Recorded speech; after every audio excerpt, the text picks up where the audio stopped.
Hola, les habla el doctor Fernando Bianco Toconis y hoy vamos a hablar sobre los resultados sobre crioablación hecha a través de la fusión de imágenes de la resonancia con el ultrasonido en la oficina.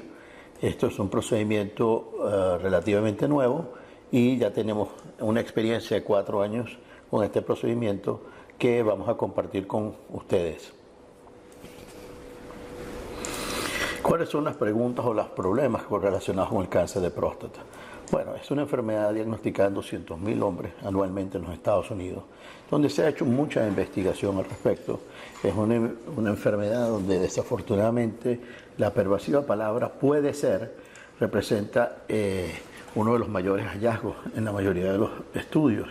Sin embargo, recientemente, data randomizado, evidencia tipo 1, ha venido a darnos bastante luz sobre los efectos que tienen los tratamientos o la falta de ellos en el manejo del cáncer de próstata.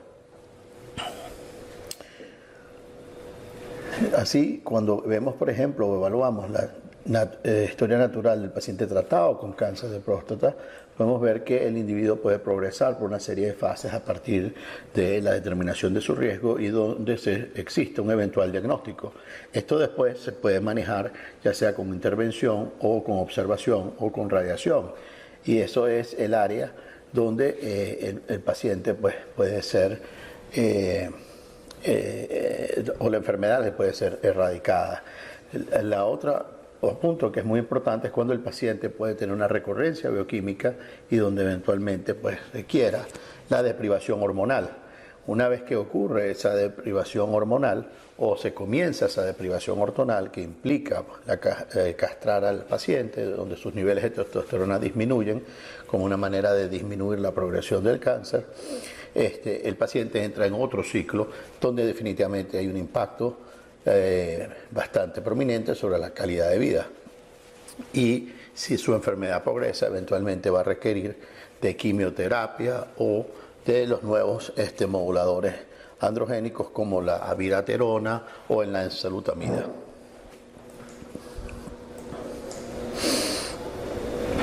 Así que la data randomizada realmente nos demostró, hay 3 estudios prominentes de acuerdo al despistaje o al tamizaje del cáncer de próstata, donde se demuestra un efecto o un beneficio limitado cuando hablamos de cáncer de próstata.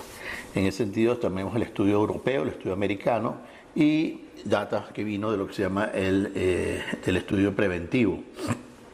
Todos ellos no demostraron un impacto significativo en la sobrevida. Y eso llevó a un análisis que hizo lo que se llama el United States Preventive Task Force, donde dio una recomendación que implica que el daño es más probable que el beneficio. Y eso ha sido uno de los obstáculos que tiene el despistaje de cáncer de próstata, el hecho de que muchas personas están en riesgo. Esto se le suma el hecho de que ya hay 3 estudios randomizados donde comparan observación versus intervención. Entre ellos está el estudio escandinavo, el estudio hecho en los Estados Unidos, o Pivot Trial, de intervención versus observación, y más recientemente los resultados del Protect Trial, donde se compara cirugía, radiación y observación. En ninguno de estos estudios se demostró un beneficio a la cirugía o a la intervención en general. En parte porque hay una tasa de conversión de pacientes que están en el brazo de observación al brazo de ya sea cirugía o radiación. En el caso del Protect, esta tasa fue de casi un 70% durante un periodo de 10 años. Uno de los problemas también es que muchos pacientes experimentan arrepentimiento. Si vemos esta diapositiva, vemos que con 64% de los pacientes que ya que se han muerto, que indica la madurez del estudio, vemos que no hay diferencias tanto en la sobrevida general en el panel de la izquierda como en la sobrevida específica por cáncer en el panel de la derecha. Es importante destacar que en este estudio solamente 20% fueron convertidos. Las tasas asociadas a la conversión, a tratamiento de lo que se llama observación o surveillance son muy altas, alcanzando a veces 50% en los primeros 2 años. Ciertamente en el estudio del PROTECT alcanzó un 22% en los primeros 2 años. En esta slide podemos ver que uno de los problemas también asociados con la cirugía es la inmensa variabilidad en resultados que pueden ser atribuidos a quien hizo la operación, a la experiencia que tenía el cirujano durante la operación, a su conocimiento, su aproximación a la enfermedad, a factores donde pone importancia que son independientemente del criterio de otros cirujanos. Uno de los estudios que participamos y publicamos ya hace 2 años en el Journal de Urología fue el Vanguard Trial. En este estudio se evaluó a través de un dispositivo de ayuda donde los pacientes respondían preguntas todas las noches, una vez que se les había quitado la sonda después de una prostatectomía robótica, si ellos liqueaban orina o si se les fugaba la orina cada día y cuántas toallas sanitarias tenían que usar, etc. El estudio comparó Vesicare, que es solifenacina, contra placebo. No hubo un efecto positivo de la droga disminuyendo las causas de incontinencia. Sin embargo, el estudio nos dio una idea muy precisa de cuáles eran las ratas de incontinencia asociadas a la cirugía. Y así es que nos encontramos con el paradigma que es muy actual, en el cual es un paradigma basado en blanco y negro: o no se hace nada o se hace intervención. No hacer nada significa preservar continencia, erecciones, eyaculación, y para muchos intervención significa ciertamente la pérdida de la eyaculación, incontinencia y problemas con las erecciones. También la intervención no es 100% eficaz, ya que hay unas tasas de recurrencia asociadas a cirugía o radiación de un 25%. Esto nos llevó a trabajar hace unos años en un protocolo que evaluara la crioablación por target, es decir, destruir la glándula parcialmente donde hay cáncer y preservar el resto del órgano para con esto preservar su función. Este estudio pues comenzó en el 2013, derivado de nuestra organización, con el siguiente paradigma. Es un paciente que se diagnostica con cáncer de próstata y entra en el paradigma de decidir si basado en su información, la cual puede registrar, por cierto, en una app, toma la decisión si se amerita o no un tratamiento radical o un tratamiento conservador o vigilancia activa. Y la idea está fundamentada en la precisión del diagnóstico que podemos hacer a través de la fusión de imágenes, la resonancia con la ultrasonido, llevado por un tratamiento muy preciso, donde realmente las medidas de éxito van a ser la conversión de esos pacientes, eventualmente si la requieren, a cirugía, o la libertad que ellos tengan a hormonoterapia, que como discutimos antes, impacta profundamente la calidad de vida.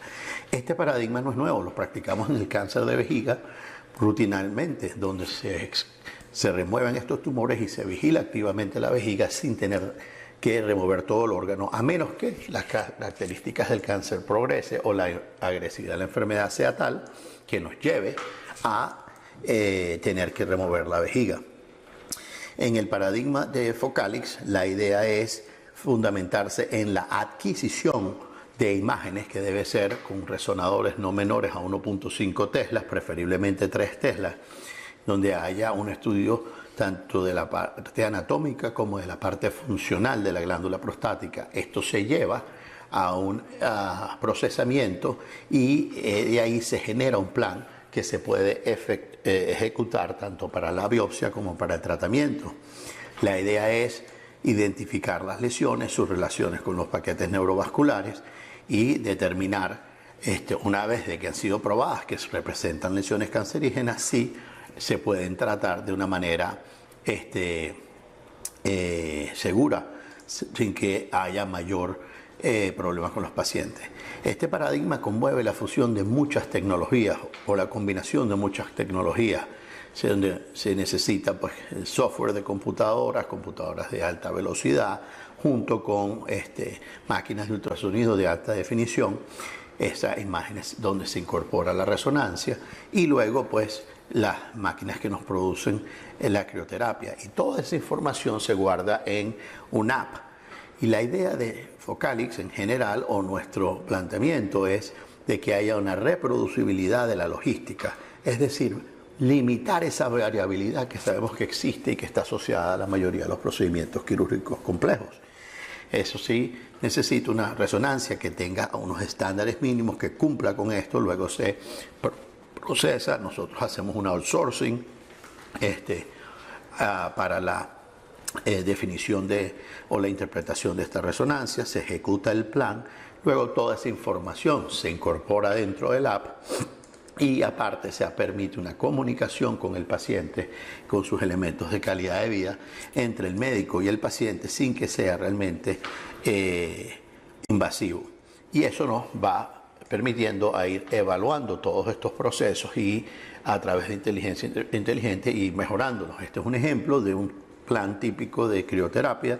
En este caso hay una lesión, luego se circuncida pues el área con los márgenes pues que queremos tratar esa lesión, y eventualmente pues se ejecuta ese plan, que es lo que vamos a ver a continuación. En este caso en particular se habían puesto dos agujas para destruir esta lesión junto y alcanzar los márgenes determinados, pero sin que la lesión quirogénica pase más allá de la próstata.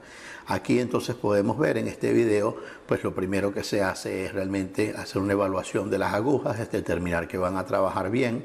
Luego se implementa un bloqueo periprostático y perineal, el cual yo personalmente diseñé ya hace 3 años, y el cual hemos utilizado pues en más de 300 pacientes hoy en día. El bloqueo nos permite que el procedimiento se ejecute en la oficina sin ningún tipo de problemas y sin dolor al paciente. Una vez que el paciente ha sido anestesiado localmente, pues comienza el proceso de corregistro. En este caso es un corregistro rígido, donde se combina pues las imágenes o lo que serían los contours de la resonancia con los objetivos a tratar, y ahí se fusionan con el ultrasonido. De esta forma tenemos una suerte de lo mejor de los dos mundos: la definición y evaluación hecha a través de la resonancia y la practicidad que tiene el ultrasonido. Una vez que se alinean, por decirlo así, las imágenes, se lleva a cabo el corregistro, que es lo que está ocurriendo en este momento, y a partir de este momento el procedimiento es semiautomático. Pues ese brazo que está pegado al paciente comienza a ser como un mouse de computadora, y al mismo tiempo pues hace que el probe del ultrasonido esté en su punto permanente, que no se desplace, lo que produce que el paciente no tenga desconfort y más bien tenga una mejor tolerancia. Una vez que el corregistro se ha llevado a cabo, entonces comenzamos a avanzar las agujas, es decir, a ejecutar la parte del plan que requiere. En este caso en particular había que avanzar 5 agujas, como pueden ver en el panel de la izquierda. Eso nos da las coordenadas donde las tenemos que poner. Ese mismo grid, como lo llamamos, pues está en el lado del paciente, y luego, bueno, vamos avanzando las agujas como se le va a ilustrar ahora. En este caso estamos a través del grid en el panel inferior, avanzando la aguja. Se puede ver en el panel de la izquierda cómo esa aguja está llegando a la próstata, al objetivo marcado, áreas que gracias a la resonancia, y entonces sabemos que esa es el área que queremos que esté esa aguja, y esa es una de las áreas que vamos a destruir. Aquí estamos avanzando otra aguja un poco más larga. Esta crea una lesión de 4 centímetros por 2 centímetros, mientras la aguja superior crea una lesión de 2 centímetros por 2 centímetros. Y en el plano sagital, entonces comenzamos el proceso de enfriamiento, que se alcanza hasta temperaturas de menos 40 grados Celsius, y se hacen 2 ciclos que son de enfriamiento de 8 minutos, seguidos por 10 minutos de calentamiento. Eso es un ciclo y se repite 2 veces. Eso hace que el tratamiento sea efectivo. En este caso podemos ver también cómo podemos monitorizar incluso la sonda que tiene el paciente y vemos en los límites de la próstata aquí, pues los paquetes neurovasculares como la bola de hielo realmente no está alcanzando los límites laterales de la próstata y por ende no se está alto los paquetes neurovasculares. Y ahí se puede ver claramente en un plano transversal cómo se ha logrado el objetivo de destruir ese segmento de la próstata y preservar el resto sin tener que llevar la bola de hielo más allá de los paquetes neurovasculares. Este es otro ejemplo. Podemos ver que el paciente está despierto, nos autorizó que pudiéramos poner esto en el video y en este caso se están tratando varias lesiones y esto es muy importante porque la mayoría de los cánceres prostáticos son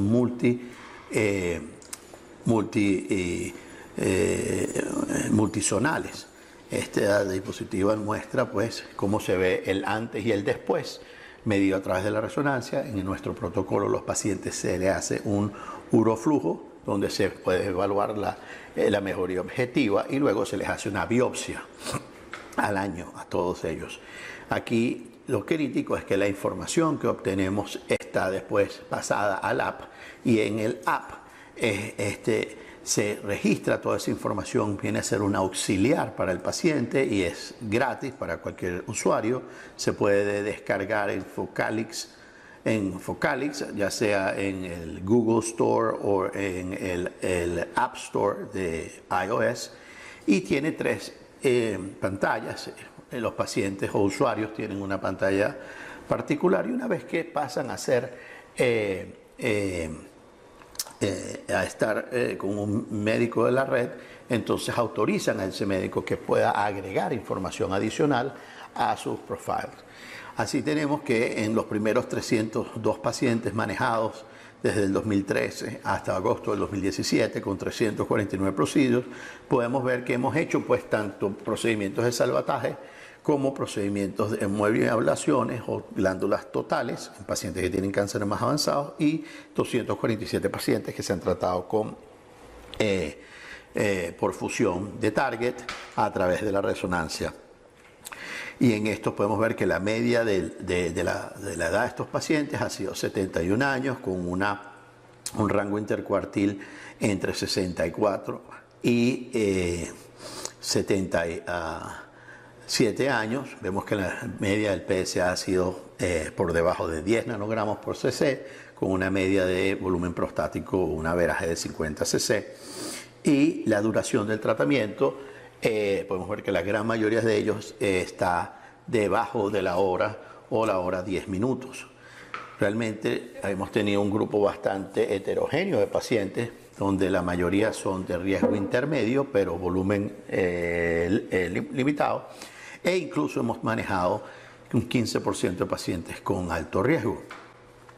Y esto es porque muchos de estos pacientes tienen edad avanzada, quizás tienen 1 o 2 cores de Gleason 4 o 5 y por eso se han entrado en el estudio, han clasificado. Aquí se puede ver la clasificación de Gleason para ellos, la clasificación clínica. 70% de estos pacientes tienen tumores que no son palpables y como podemos ver aquí casi un 48% han tenido enfermedad bastante favorable, o sea que son pacientes que se pueden manejar de esa manera. Continuando con los resultados, podemos ver que para agosto del 2017, 247 hombres manejados, como habíamos discutido.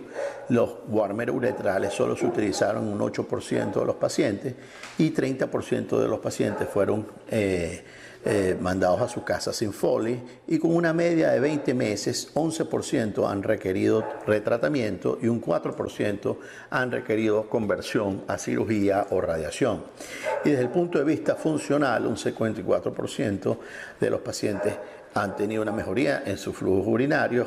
A los 3 meses, 78% de los pacientes reflejan erecciones que son suficientes para penetrar y 70% de ellos tiene todavía eyaculación y estos números mejoran a 86 y 75% respectivamente a los 6 meses. También las velocidades de flujo medio mejoran casi un 7 cc por segundo, lo que es algo bastante notable. Y hay una caída en el PSA medio de 5 nanogramos por cc, con el rango puesto tal como lo ponemos en la diapositiva. Y de estos pacientes que han requerido conversión a cirugía y radiación, esos 10 pacientes, 5 han sido cirugía, 5 han sido radiación. Y aquellos pacientes que han sido retratados fueron pacientes que en su mayoría fueron diagnosticados a través de biopsias transrectales y no biopsias transperineales como estamos haciéndolas hoy en día. Entonces, disminuyendo así la inferencia que lleva a cabo cuando se hace una biopsia transrectal, ya sea cognitiva o por fusión.